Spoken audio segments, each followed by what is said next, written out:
de charge. Oui, il faut avoir les épaules, il faut avoir le mental, l'esprit prêt à accepter cela et à le conduire.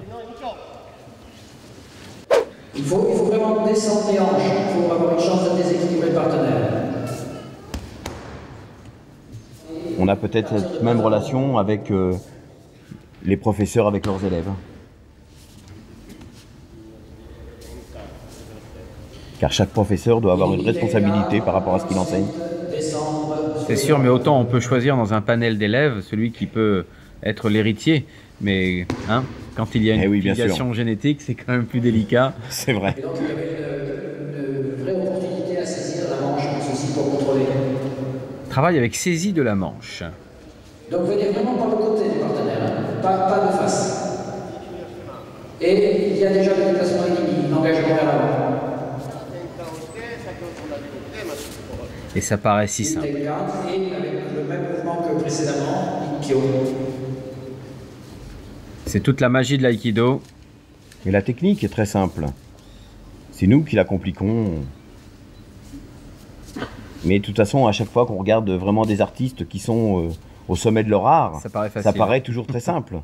Et ensuite, il faut nous le réaliser. Avec toutes les contraintes que cela comporte.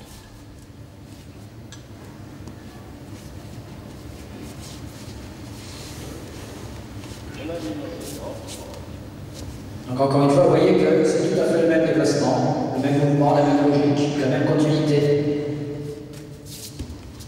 Alors on le sait, l'aïkido s'importe très bien à partir du Japon dans le monde entier. Est-ce qu'au Japon, l'aïkido continue à être un art martial majeur?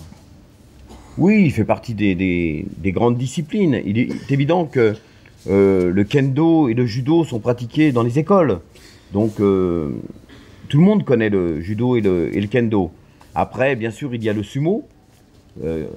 Qui n'est pas pratiqué par tout le monde. Qui n'est pas pratiqué par tout le monde. Mais qui est très connu. Mais qui est très connu. Parce qu'il y a les championnats, voilà. Et puis ensuite, le karaté, bien sûr. Et puis l'aïkido qui prend une grande part au Japon. Mais quel est l'art martial qui aujourd'hui en Europe peut réunir 3200 stagiaires en un week-end? Là par contre, je crois que la réponse c'est l'aïkido. Pour la 2F3A, qu'est-ce que cela représente un grand stage comme celui-ci et cet immense succès? C'est pour la France que ça représente quelque chose, parce que la France est le premier pays au monde, après le Japon, en matière d'aïkido. On avait déjà connu ça en judo, en karaté souvent. Et donc la fédération évidemment est très contente, mais c'est le pays qui doit être fier d'avoir pu monter un événement qui est le premier au monde aujourd'hui en taille. Même si la ville n'a pas réussi à nous fournir une place suffisante, nous au moins, les bénévoles, on a fait ce qu'on avait à faire pour notre pays. Alors, au-delà de l'art lui-même, on voit aujourd'hui, il y a des formules de compétition à tous les niveaux dans les arts martiaux. L'aïkido reste très spécifique à ce niveau-là, c'est-à-dire il n'y a pas de compétition. Et pourtant, ça n'empêche pas cette immense émulation. Comment vous expliquez ça? La compétition, c'est pour le sport. Donc on décide à un moment de faire quelque chose, mais c'est un jeu, une compétition. Dans la vie, on ne sait pas quand les gens vont commencer à vous agresser. Normalement, on a des rapports pacifiques avec les gens. Puis tout d'un coup, il commence une embrouille. C'est ça l'aïkido, c'est d'être toujours ouvert, d'être toujours prêt. Et ils font comme ils veulent. On est pour la paix, on offre la paix, on propose la paix. Mais si ça devait changer, on ramènera la paix. Et donc c'est pas la peine d'en faire un match, parce que c'est l'autre qui fait le match et qui le perd. Aujourd'hui, donc, où en est la Fédération française 3A, la FF3A? Alors, la fédération compte plus de 30 000 personnes qui payent leur cotisation tous les ans, ce qui implique un certain renouvellement, parce que les gens, quelquefois, ils restent une année ou 30 ans, comme moi ou beaucoup de mes camarades. Donc c'est un gros brassage. Et la fédération est dans une politique d'union au sein de l'union avec les autres fédérations d'aïkido et de sport assimilés, parce qu'on veut arriver à ce que, même si déjà c'est fantastique d'avoir réuni plus de 30 000 personnes, arriver à réunir tout le monde de manière égalitaire, que la discipline appartienne à tous. arrivé où le dernier qui a poussé la porte d'un dojo parce qu'il a vu marqué Aikido, eh bien ça lui appartient. C'est ça qu'on veut promouvoir.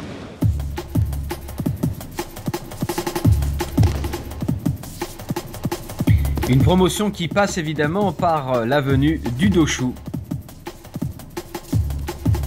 Le Doshu ici toujours en démonstration. Et nous avons aperçu juste auparavant Maître Honoro aussi, Patrick Benesi.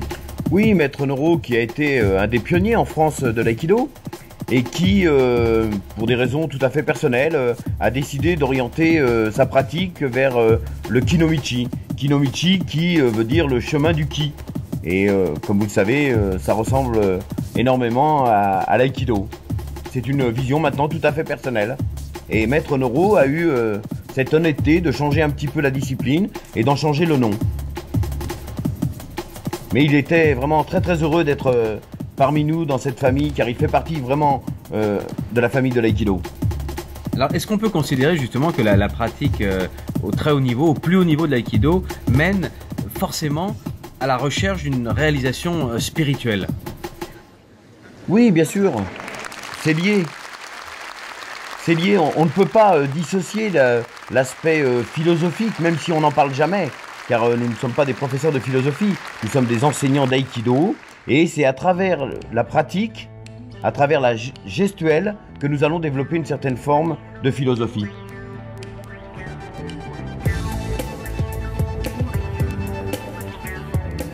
Et comment ne pas être philosophe lorsque l'on voit ces images de superbe ambiance, de bonheur, de réunion, de pratique, de recherche personnelle et en groupe. C'est ça aussi l'esprit de l'aïkido, être en groupe finalement pour être bien et rechercher sa dimension personnelle. Alors est-ce qu'il y aura, Patrick, d'autres stages de ce gabarit en France? Je l'espère. Nous espérons même peut-être un jour faire mieux. Pourquoi pas? Ça te plaît d'être venu au stage? Oui. Pourquoi ça te plaît? Bah, on travaille les techniques. Je sais pas, enfin, j'adore ça, l'aïkido. Donc, Ça fait longtemps que tu pratiques? là, c'est le début de ma 3e année. Et qu'est-ce qui te plaît vraiment dans l'aïkido? Bah, tout, enfin, les techniques, les chutes. Voilà. Et plus tard, tu espères continuer très longtemps? Oui, quand même. En faire ton métier? Oui, peut-être. Bah alors bon courage. Merci. Qu'est-ce que ça représente pour vous ce stage? Mais en fait, c'est un rassemblement et c'est à travers une discipline pouvoir transmettre je dirais une idée assez globale. L'enseignement, avoir l'enseignement direct du maître, comme ça, de l'arrière-petit-fils du fondateur, c'est quelque chose de fort? Oui, tout à fait. Oui. Enfin, en fait, c'était pas la première fois que je le voyais, mais ça fait toujours plaisir de pouvoir le rencontrer, de voir son enseignement comme ça en direct, c'est super. Vous êtes de quelle région? Mais en fait, moi, je suis d'origine coréenne et je vis en Belgique. Donc, je suis pas. Souvent, on me prend pour une japonaise, mais c'est pas le cas. Et vous êtes venu de Belgique pour le stage spécialement? Oui, mais je pense qu'il y a beaucoup de nationalités différentes en fait, parce que dans les stages, on a l'habitude de rencontrer des personnes de pays différents, et c'est vraiment comique de se revoir ici en fait à Paris et de se retrouver en fait. Donc voilà. Merci beaucoup. Et bon stage.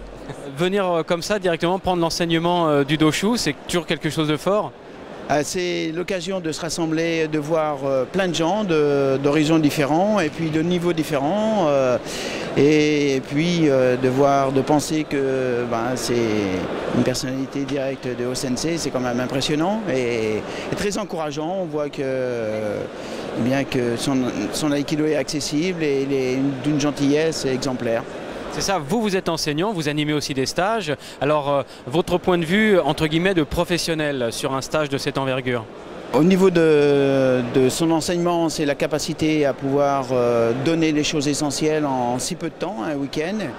Et puis, eh bien, l'occasion de rencontrer plein de gens, c'est ça, c'est de travailler avec plein de gens d'horizons différents. L'occasion de voir Tamura Sensei, Noro Sensei, des grands comme ça, c'est quand même exceptionnel et je suis content d'être là.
J'aime beaucoup le charisme que dégage Maître Ueshiba et puis ses qualités techniques évidemment. C'est toujours avec une joie de le revoir. Bah, ça fait plaisir d'y participer parce que c'est un événement quand même assez unique et on retrouve plein de gens qu'on a rencontrés dans des clubs différents et c'est une occasion de se rencontrer et de partager l'aïkido. Voilà. Un grand moment d'échange avec beaucoup de monde, ça montre qu'on est une grande famille. Et que dans un peu de place, on s'y retrouve tous en se serrant un peu. C'est avant tout un événement. Bien entendu, il ne faut peut-être pas en attendre beaucoup sur le plan de la pratique à proprement parler, pour les gens qui veulent vraiment pratiquer. Mais c'est un grand événement de voir le Doshu venir en France pour cette occasion. Vous venez d'où exactement? On vient d'Alsace, du côté de Mulhouse. Pour vous, ça représente quoi ce stage? Ça représente le petit-fils du fondateur, c'est-à-dire c'est grand-chose, c'est-à-dire c'est l'essence même de l'aïkido pour nous, quoi, c'est-à-dire le petit-fils du maître Morihei Ueshiba. Ça fait combien d'années que vous pratiquez? Ça fait 10 ans. 10 ans que je pratique. Et mon ami là qui en pratique depuis 30 ans. Merci.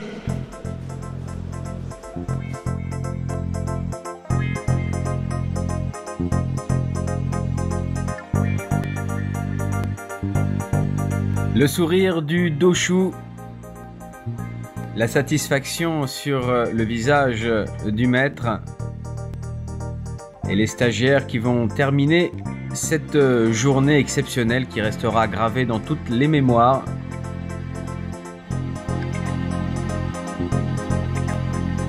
Patrick, je crois que le ton a été donné avec ces réactions des stagiaires. Avant tout, on vient pour se retrouver. Bien sûr, pour se retrouver, pour se rencontrer.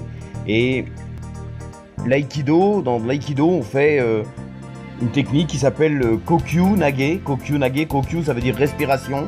Et dans la notion de respiration, on parle d'échange, car la respiration est un échange. Et là, nous avons réussi à avoir cet échange, cette respiration. Et c'est un succès formidable pour l'aïkido français. Voilà, eh bien, nous allons vous laisser terminer ce stage en images. Merci beaucoup Patrick Bénézy d'avoir apporté quelques éclairages techniques et le point de vue de l'organisateur, car vous avez été à la peine pour réunir tout ce monde dans le stade Charletti. C'est vrai, mais c'est déjà oublié et je suis prêt à recommencer. Voilà, place à l'avenir et on vous souhaite à tous de continuer à pratiquer l'aïkido avec amour, avec bonheur, à l'image de Maître Noro ici, qui a toujours le sourire, quoi qu'il se passe. Finalement, la recherche de l'énergie, eh bien, si ça aboutit au bonheur, on va tous s'y mettre. Voilà, à très bientôt donc, et on reste évidemment tous Aikidoka dans le cœur. Au revoir. Merci Jean-Paul.